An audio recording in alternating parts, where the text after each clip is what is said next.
Hello. I'm Tibu. I came all the way over here from Oakland with Leroy and my mom. So I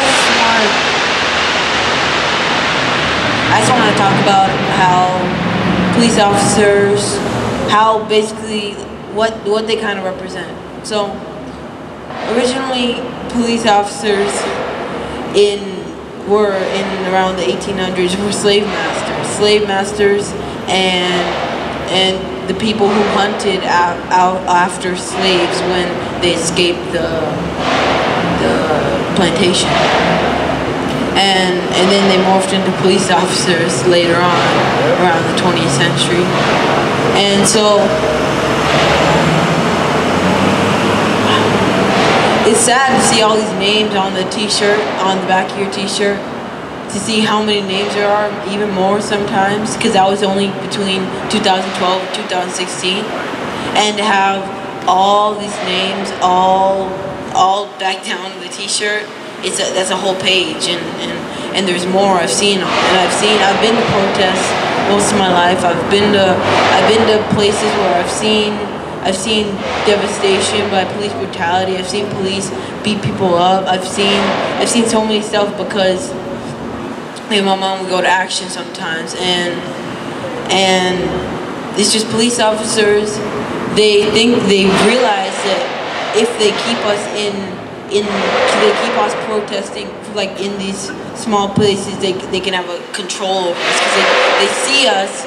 And they're like, okay, these guys are right here. We don't have to worry about them until they get out of hand.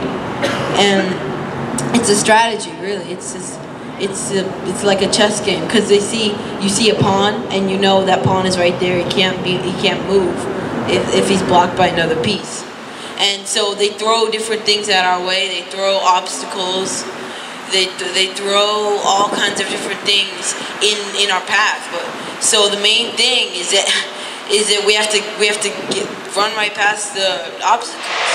And so it's just, I think the reason why everything is getting so confusing, well, at least to me, but maybe if it's different opinion to you guys, but I think the reason why it's getting so confusing is because we're taking those obstacles too seriously. Police officers are not the biggest thing. We gotta realize that the police force is just the pawns on the chessboard. We're not even looking at the knights or the rooks or even you know what I mean, the lower pieces. We're just looking at the pawns. These are the police officers. These guys are just there to distract us.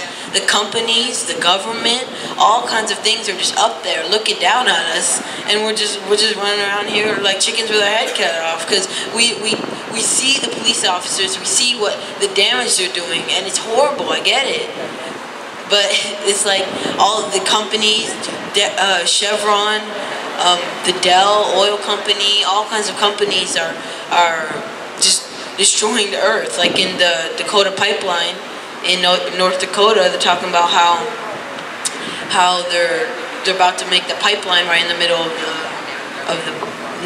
the river, the river, the canal. And so that's basically they're just giving a hint of what they could really do, because all of those companies are up there and they're ruling everything.